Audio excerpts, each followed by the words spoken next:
বান্দা যখন ফিরে আসে ভাইয়া, কেউ যখন তওবা করে, ভুল বুঝতে পারে, আবার নতুন করে আল্লাহর কাছে ক্ষমা প্রার্থনা করে, কসম খোদা আল্লাহ তাআলা ভীষণ খুশি হয়। হাদিসে আছে আল্লাহর কোনো বান্দা যখন তওবা করে, আল্লাহ ফেরেশতাদেরকে বলে, আমার ফেরেশতারা 7 আসমান আর জান্নাত সাজিয়ে দাও। ফেরেশতারা জান্নাত সাজায়, আসমান সাজায়। ফেরেশতারা ডেকে বলে, রব্বুল আলামিন কি হলো যে কারণে আসমান সাজাইলেন, জান্নাত সাজাইলেন? রব্বুল আলামিন তখন বলে, আসলাহাল আবদু মাওলাহু, এক ভেগে যাওয়া গোলাম আজকে তার মনিবের সাথে সম্পর্ক ঠিক করে ফেলেছে। আল্লাহ বলে, আমার এক গোলাম আমার থেকে ভাইগে গেছিল রে, অনেক দিন ওই আমারে সেজদা দেয় নাই, আজকে দিছে। অনেক দিন সে আমারে ডাকে নাই, আমি খুব কষ্ট পাচ্ছিলাম। আমার বান্দা আমার হাতে গড়া, আমার দেওয়া নাক, চোখ, কান, আমার দেওয়া জবান, আমার দেওয়া জিহ্বা, আমার গড়া বান্দা আমারে ভুলে আমার থেকে ছুটে গেছে। আজ আমার সেই ভেগে যাওয়া বান্দা আমার কাছে ফিরে আসছে।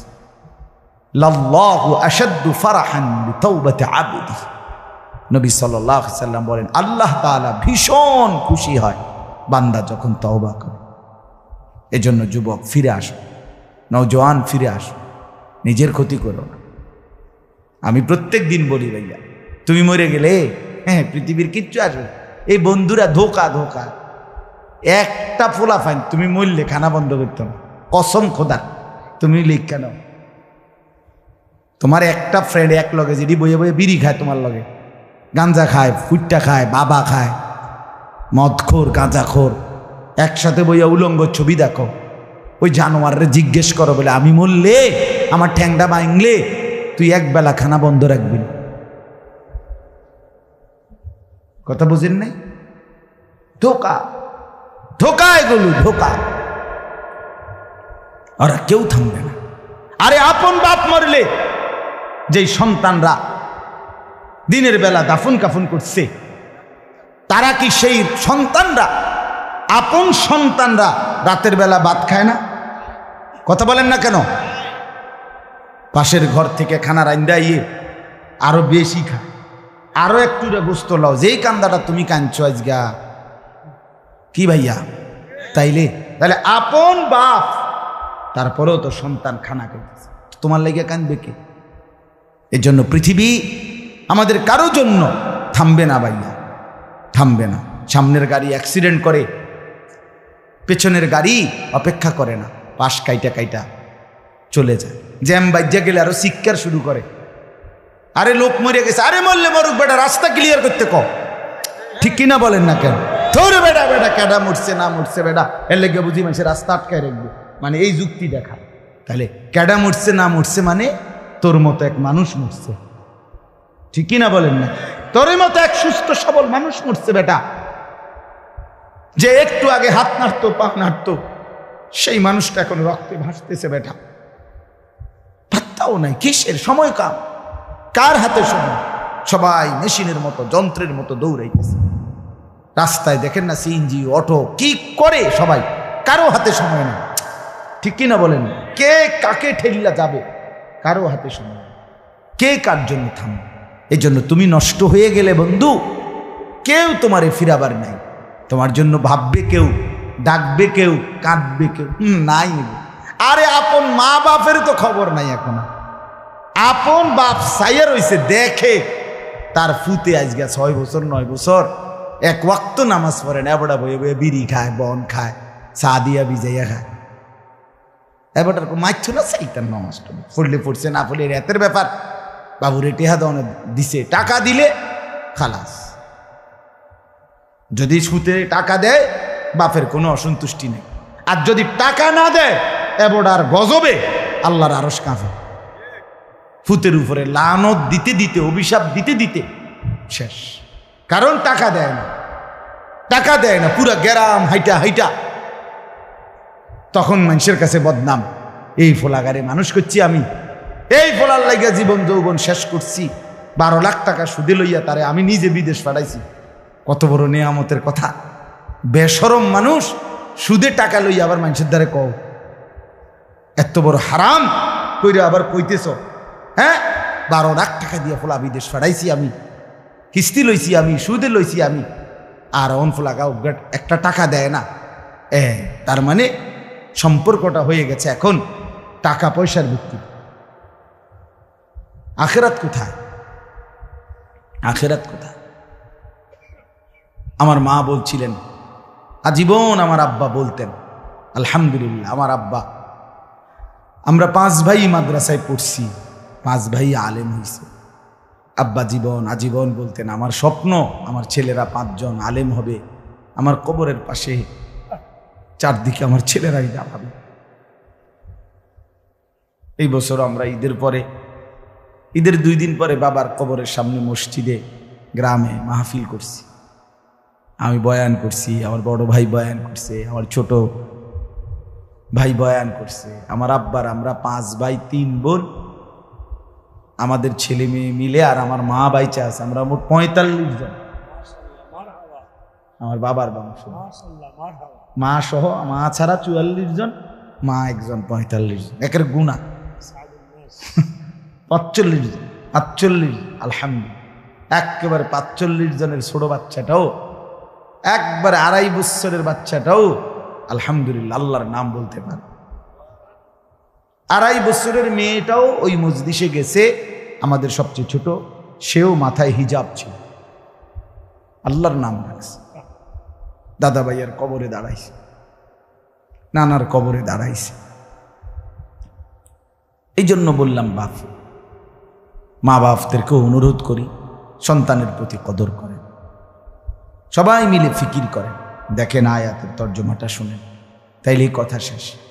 আল্লাহ তাআলা বলেন 25 নম্বর পারা কোরআনুল কারীমের 43 নম্বর সূরাটার, এই সূরার 7টা আয়াত, ব্যাখ্যা লাগবে না, শুধু তর্জমা শুনেন তাইলেই বুঝবেন। আল্লাহ বলেন 74 নম্বর আয়াত থেকে পড়ছি, ইন্নাল মুজরিমিনা ফি আযাবি জাহান্নামা খালিদুন। আল্লাহ তাআলা বলে নিশ্চয়ই পাপীরা জাহান্নামের আযাবে চিরস্থায়ী থাকবে। ইন্নাল মুজরিমিনা ফি আযাবি জাহান্নামা খালিদুন, নিশ্চয়ই পাপীরা জাহান্নামের আযাবে চিরস্থায়ী থাকবে। কতদিন? এবার আল্লাহ আবার ব্যাখ্যা করে বলে, বান্দা বুঝেছো? লা ইউফাত্তারু আনহুম, 1 সেকেন্ডের জন্য বিরতি দেওয়া হবে না। জাহান্নামী চিৎকার করে বলবে, মাওলা আমারে মৃত্যু দিয়ে দেন। আল্লাহ বলবে না। জাহান্নামী বলবে, আল্লাহ একটু সময়ের বিরতি দেন, 10টা মিনিটের বিরতি দেন মাওলা।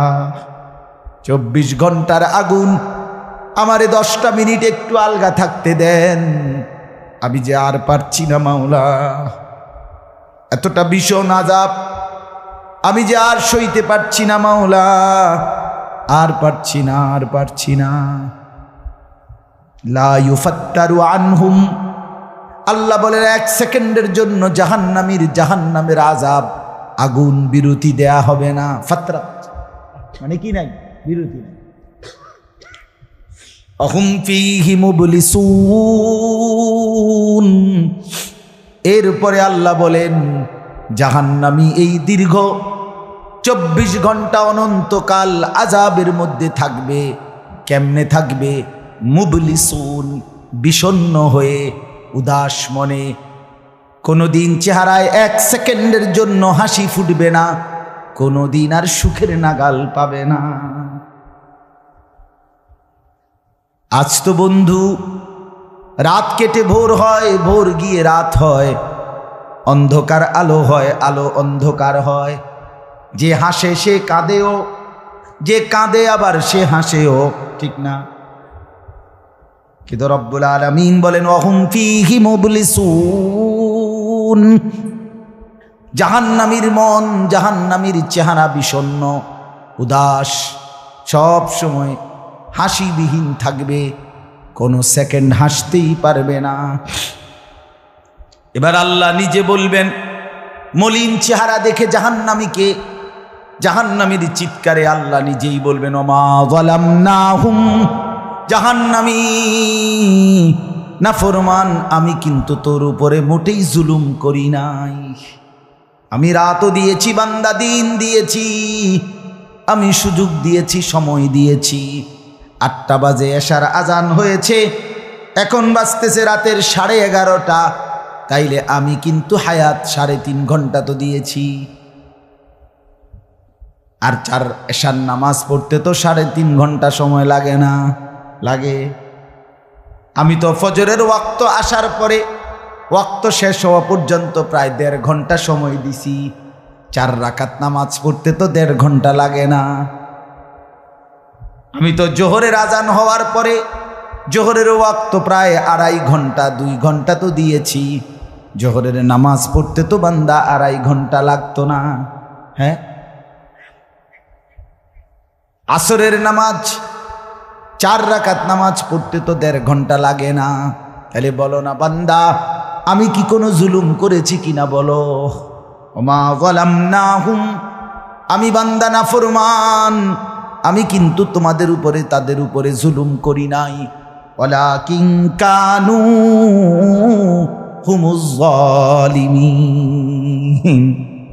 আল্লাহ বলে বরং নাফরমান জাহান্নামী তুই নিজেই নিজের উপরে জুলুম করেছিস। তুই আমার রাতকে গান বাদ্য আর সিনেমার নর্তকীর নাচ গান আর উলঙ্গ ছবিতে শেষ করে দিয়েছিস। তুই আমার দিনকে গুনাহ, সুদ, ঘুষ আর অবৈধ উপার্জনের পিছনে শেষ করে দিয়েছিস, নিজেই জুলুম। এবার শুনেন, এবার আল্লাহ তাআলা বলে জাহান্নামী, এবার শুনেন আল্লাহ যখন এটা বলবে জাহান্নামী এই ভীষণ আযাবে একটা বিরতি নাই। এবার জাহান্নামের ফেরেশতাকে ডাক দিবে। জাহান্নামের দায়িত্বে প্রধান যেই ফেরেশতা, ওনার নাম মালিক। ওনার নাম কি? মালিক ফেরেশতা। এই কোরআনে ওনার নাম ডাইরেক্ট এখানে আছে। জাহান্নামী বলবে ওয়ানাদাউ ইয়া মালিক লিয়াকদি আলাইনা রাব্বুক। ওহো, আল্লাহ বলে জাহান্নামীরা, জাহান্নামের ফেরেশতা মালিককে ডাক দিবে ইয়া মালিক, হে মালিক শোনো না, ফেরেশতা একটু শোনো না। লিয়াকদি আলাইনা রাব্বুক, ফেরেশতাকে বলবে ফেরেশতা তোমার রব, তোমার আল্লাহকে একটু বলো না এমন কষ্টের আযাব না দিয়ে আমারে চিরতরে একবারে শেষ করে দিতে, আমি যে আর পারছি না। লিয়াকদি আলাইনা রাব্বুক, বলো না ফেরেশতা, তোমার মাওলাকে বলো না, তোমার রবকে বলো না আমারে একদম শেষ করে দিতে, আমারে মৃত্যু দিয়ে দিতে, আমি যে আর পারছি না। কেমনে সইব এত গরম, কেমনে সইব এত আযাব? ফেরেশতা তখন বলবে ক্বালা ইন্নাকুম মাকিসুন। ফেরেশতা বলবে না নাফরমান পাপী, এই জাহান্নামী তোকে অপেক্ষা করতে হবে, মৃত্যু হবে না। আল্লাহ বলবেন লাকাদ জিনাকুম বিল হক, আমি তো বান্দা সত্যের বাণী, সঠিক বাণী বারবার তোমার কাছে নিয়ে এসেছিলাম। একবার বেলায়েতুল্লাহ বলছে, একবার আনিসুর রহমান বলছে, বারবার বারবার বারবার আমার কত বান্দা দিয়ে, কত ইমাম, কত খতিব, কত আলেম, কত বুজুর্গ দিয়ে আমি তো সত্যের বাণী, কোরআনের বাণী, এই জাহান্নামের কথা বারবার তোর কাছে বলাইছিলাম বান্দা।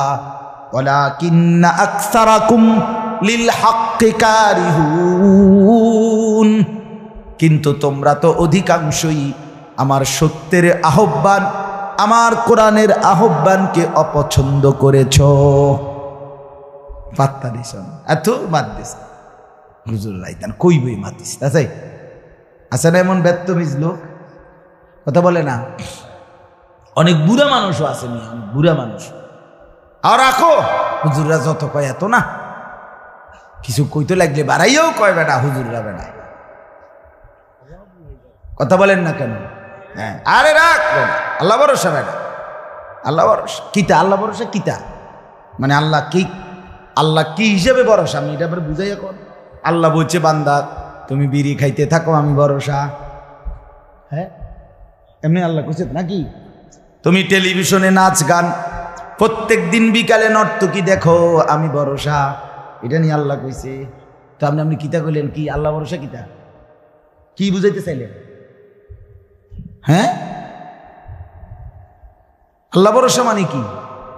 মানে আপনি গুনার উপরে মৃত্যু পর্যন্ত টিকে থাকবেন আর আল্লাহ ভরসা, এটাই না? নবী সাল্লাল্লাহু আলাইহি সাল্লাম সুপারিশ করবেন মানে কি? নবীজি সুপারিশ করবেন এই কথার অর্থ কি?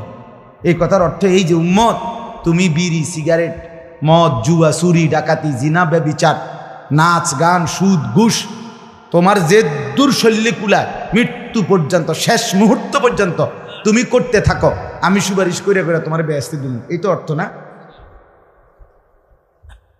তো কি তা আপনি বলেন আমারে কি আসলে কি?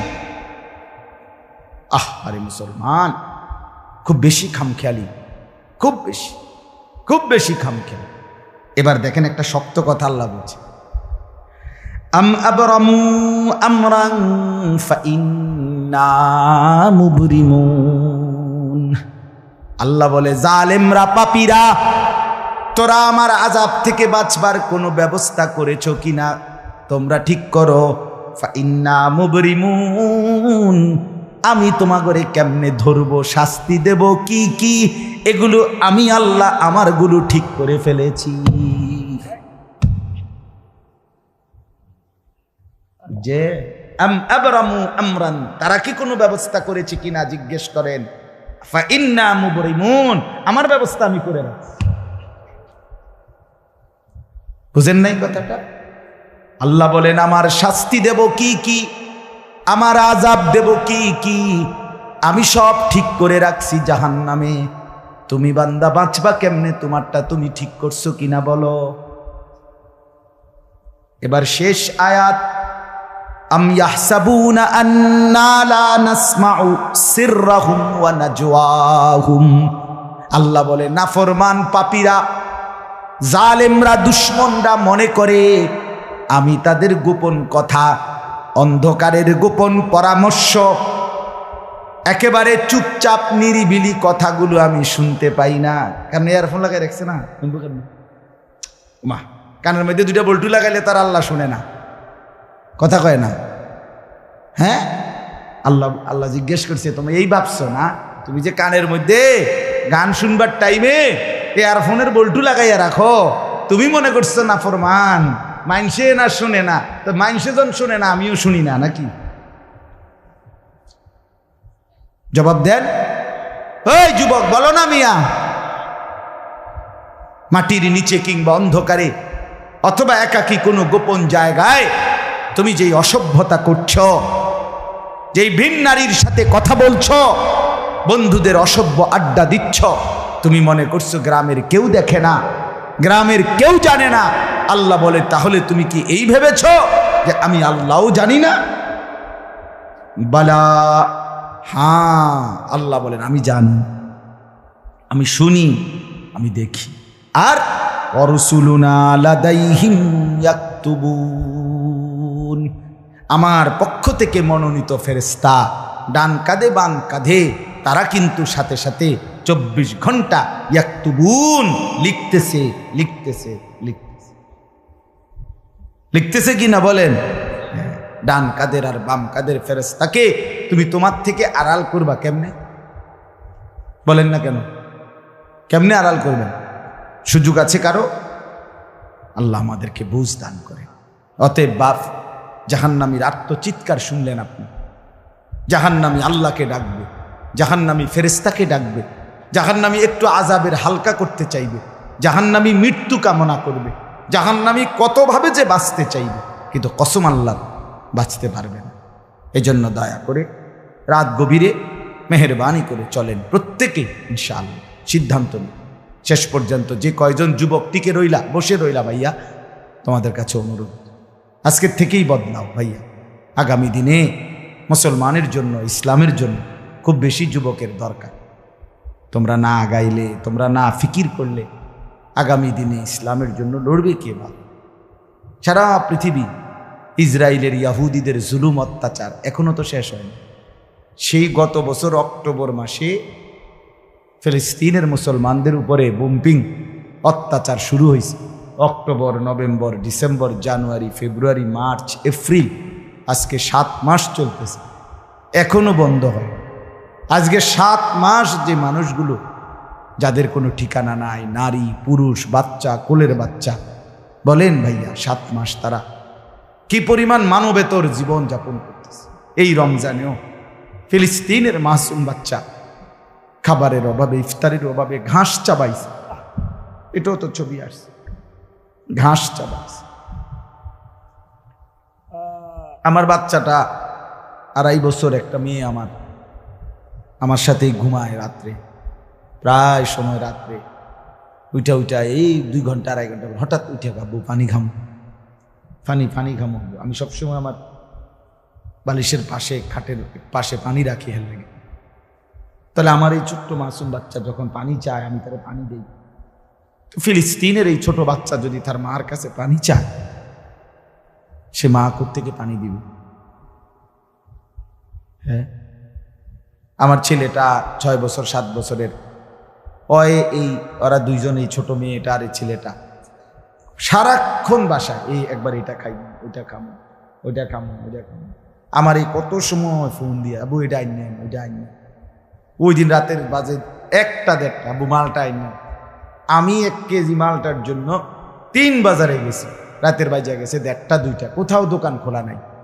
আমি দেখলাম বাসায় আমার ছেলেটাও মেয়েটাও, এই ছোট, কসম আল্লাহ, আমি গেট খুলছি, দরজা আমার জন্য দৌড়ে দাঁড়ায় আছে, ওই মালটা আনছি না আব্বু।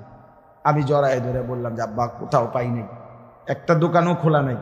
মানে আমি তো জানি সকালে আনতে পারবো, ঠিক না, শুধু রাতে আনতে পারি নাই, এটাই আমার কাছে এতটা কষ্ট লাগছে। তো যেই বাবা, যেই মা ওই মাসুম বাচ্চাদেরকে আজকে 7 মাস খাবার দিতে পারে না, ওই বাচ্চাটার কি হাল, ওই বাবার কলিজার কি হালাত। এমন পরিণতি যদি আমাদের হয়,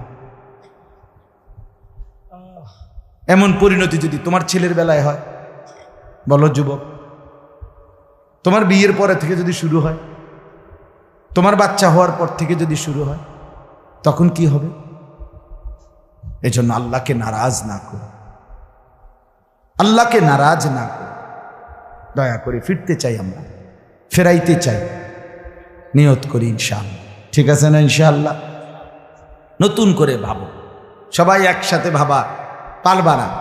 যেই যুবকদের ফিকির আছে, বুঝ আছে, দিমাগ আছে, তুমি নামাজ পড়ো, ইনশাআল্লাহ ভালো হবে। তুমি মোবাইল প্রয়োজনে ব্যবহার করো, যার যেটুকু প্রয়োজন এটুকুই বলো। শুধু শুধু নারীর ছবি, নাচ, গান, অস্থির দৃশ্য কোনো দরকার নাই। আর হিম্মত করে নামাজ, যে মরি বাসি, এত বেজ্জুতি কথা শোনার চাইতে, এত কষ্টের চাইতে, পরকালের অশান্তির চাইতে নামাজ পড়বো আমরা। দেখবেন ছেলেরা, তোমরাও হিম্মত করে শুরু করলে 5 ওয়াক্ত নামাজ ওষুধের মতোই মনে করো না, বিষ ওষুধ, তিতা ওষুধের মতো। দেখবা 1টা মাস যদি কেউ একটু জন্মা যে মরি বাসি নামাজ পড়মুই, কসম একসময় এটা মজাদার হয়ে যায়। হ্যাঁ, সেজদা দিলে খুব মজা হয়। সেজদা দিলে বান্দা আল্লাহ পিঠে মাথায় আদর করে হাত বুলায়, খুব আদর করে, আল্লাহ পাক খুশি হয়, বান্দাকে কোলে তুলে নেয়, আদর করে।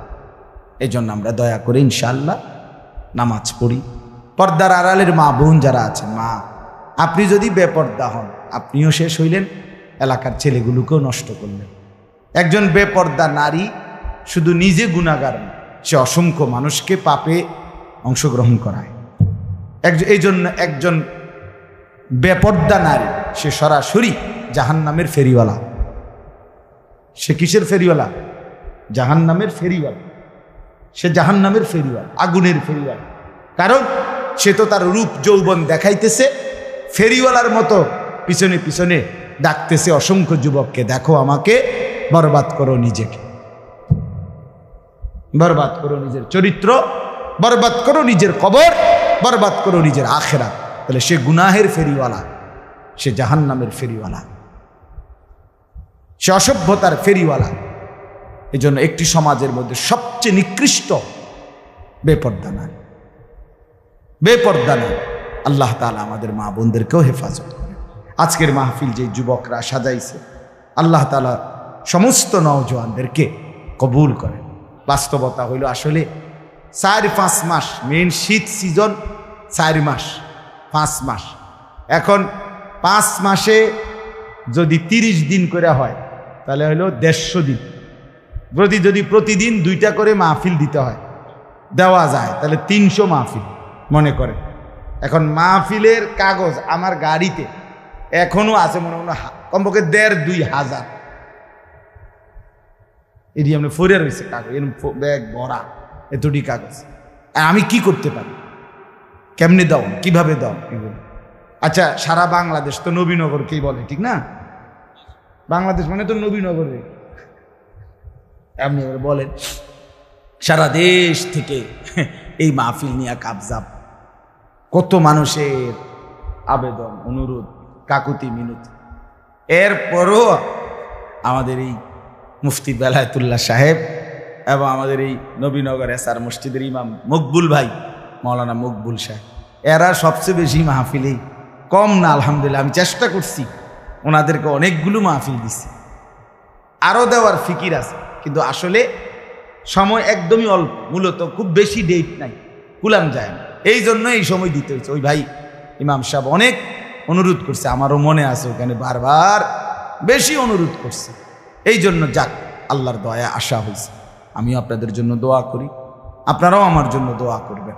আল্লাহ তাআলা আমাদের সবাইকে মিলেমিশে দ্বীনের কাজে অংশগ্রহণ করার তৌফিক দান করেন।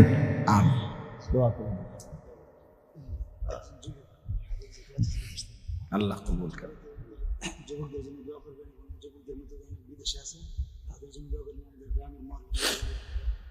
অনেক কষ্ট করে প্রবাসী যে বিদেশি ছেলেরা, আমি নিজ চোখে দেখি। এইবারও আমি উমরায় গেছি, যে রমজানে, এই রমজানে আমি প্রবাসী ভাইদের রোমে রোমে গেছি, বয়ান করছি। 12 জন, 14 জন, 16 জন, 20 জনের রুমে হালাকা। এবার বেলা ওই যে হালাকা কাকিয়া, ওখানে গিয়েও বয়ান করছি। এবার এই আমগো প্রবাসী বাংলাদেশি ভাই, আর এই অনেক কষ্ট করে, 12 ঘন্টা 14 ঘন্টা ডিউটি করে।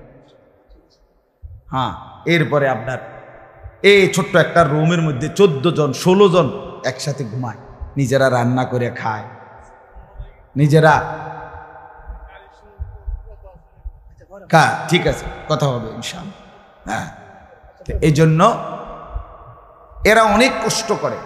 এই কসবার এক ছেলে, আমি এক মাস এবার আমার এইবার রমজানে জড়ায় ধরে আমারে কানছে অনেকক্ষণ, বিদেশ মক্কায়। ছেলেটা আমারে বলতেছে, হুজুর আমি 8 বছরে আজকে বিদেশ করি, এই 8 বছরে কোনোদিন এই বিদেশে একজন ভালো ডাক্তার কোনো শরীরে কোনো রোগ সুখের জন্য দেখাইনি। কয়েকজন ডাক্তার যদি দেখাই তাহলে হেরার যে ওষুধ টষুধ দিবে আমার 15-20 হাজার টাকা চলে যাবে খরচ। তাইলে আমি বাড়ির টাকাটা পাঠামু কেমন? এই জন্য ব্যথা বেদনার একটা ট্যাবলেট খাইয়া পইরা থাকি হুজুর, আর এই কলজার মধ্যে জমাইয়া টাকাগুলো সব বাড়িতে পাঠায়। ছেলেটা আমারে খুব কাঁদছে, আমার পোলাটার কথা মনে হয়। সে আমারে বলছে, হুজুর আমি আজকে 8 বছরে কসম আল্লাহ, এই মক্কায় বলতেছি, সুখ নিজের আনন্দ বলতে কি জিনিস আমি আজকে 8 বছরে কোনোদিন দেখিনি। সবটা দিয়ে দিছি পরিবারের জন্য, মানে বাড়িতে, শুধু কোনো রকম মানবেতর, কোনো রকম মানে কোনো রকম জিন্দিগিটা কাটাই, বিদেশে পড়ে আসি আমি। কিন্তু এরপরে বাবা, এতটা কষ্টের টাকা পাঠাবার পরে যেই স্ত্রী, যেই বিবি বাজারে বাজারে ঘুরে, বেপর্দা ঘুরে, মোবাইলে সারা দিন রাত পড়ে থাকে, স্বামীর পবিত্র আমানত, নিজের ইজ্জত, নিজের সতীত্ব নষ্ট করে, পরকিয়া, ভিন কোনো পুরুষের সাথে অবৈধ কোনো সম্পর্ক করে, তার মতো অসভ্য, নির্লজ্জা, বেহায়া, অসভ্য নারী আল্লাহর জমিন আর কেউ হইতে পারে না।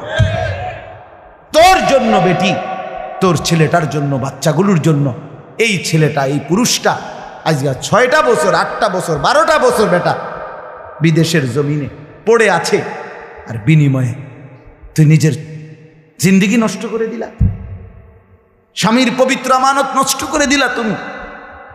এই জন্য দয়া করে আমার কথাটা যদি একটু শক্ত হয় মাফ করে দিয়েন আমার কিন্তু প্রবাসীর বিবিদেরকেও বলি, বোন দয়া করে নিজের ইজ্জত আব্রু সতীত্ব নিজের চরিত্রের হেফাজত কষ্ট করে হলেও, আপনার জন্য স্বামী বেচারা কষ্ট করে, আপনিও তার জন্য কষ্ট করেন, মিলেমিশে সবর করিলে চরিত্রের হেফাজত করিলে একদিন দুইজনই জান্নাতি হবে। ছেলেরা যারা তোমাদের বাপ বিদেশ, তোমরাও ভাইয়া একটাবার দেখে আইসো কি কষ্ট করে। এই জন্য দয়া করে কষ্টের এই রক্ত পানি করা টাকা শুধু শুধু মোবাইল টিপ্পা, উলঙ্গ ছবি দেখা, নর্তকীর নাচ গান দেখে ভাইয়া নষ্ট করো না। এত বড় জুলুম বাপের উপরে কইরো না, আল্লাহ সইবেন। এত বড় জুলুম কইরো না, একদিন তুমি কষ্ট পাইবে, একদিন তোমার উপরে এই মুসিবত আসবে। আল্লাহ আমাদের ছেলেদেরকেও হেফাজত করেন। মসজিদের কাজ আমি নিজেও দেখছি, আলহামদুলিল্লাহ মসজিদের কাজ চলতেছে। দয়া করে সবাই মিলে মসজিদের দিল খুলে দান করবেন। মনে রাখবেন হাদিসের মধ্যে আছে, আল্লাহ নবী সাল্লাল্লাহু আলাইহি সাল্লাম বলছেন, ইসরাফিল যখন ফু দিবে কিয়ামতের দিন সব কিছু ধ্বংস হবে, হবে কি না? কথা বলেন না। ইল্লাল মাসাজিদ, নবীজি বলছে মসজিদ ব্যতীত। ইসরাফিল ফু দিলে আসমান জমিন চন্দ্র সূর্য ঘর বাড়ি দালান বিল্ডিং পাহাড় নদী সব চুরমার হয়ে যাবে, মসজিদ ভাঙবে না। বলতে হলো মসজিদ কি হবে? এক মসজিদ আর এক মসজিদের সাথে লাগবে, মিশবে আর কি, মিশা সব মসজিদ কাবা ঘরের সাথে মিলবে, একসাথে আল্লাহর ঘর কাবা সহ একসাথে সবগুলো জান্নাতে চলে যাবে। এরপরে এই জন্য মসজিদের দান যে করলেন, আপনি মসজিদে টাকা পয়সা দান করলেন, যে এই মসজিদটা আপনি বেশ দিকে দেখবেন, আর এই যে আমরা গ্রামের মসজিদ বুঝেন না। এই জন্য মসজিদের দান শেষ হয় না, মসজিদের দান কি হয় না, শেষ হবে না। আপনি দিয়ে যাবেন, এ আগে দিছেন আবার দিবেন, সামনেও দিবেন, ঠিক আছে ইনশাআল্লাহ। সবাই সহযোগিতা করেন। ভবিষ্যতেও ছেলেরা তোমরা নিজেদের এই মাহফিল আন্তরিকতার সাথে মিলেমিশে চালু রাখো, চেষ্টা করবা। আমরাও যদি কখনো আবার সুযোগ পাই আসার চেষ্টা করব। আরও ওলামায়ে কেরাম বেলায়েত ভাইয়ের সাথে কথা বললে ফিকির করে দেবে ইনশাআল্লাহ, চেষ্টা করে দেবে। আল্লাহ তাআলা সবাইকে কবুল করে। আলহামদুলিল্লাহ।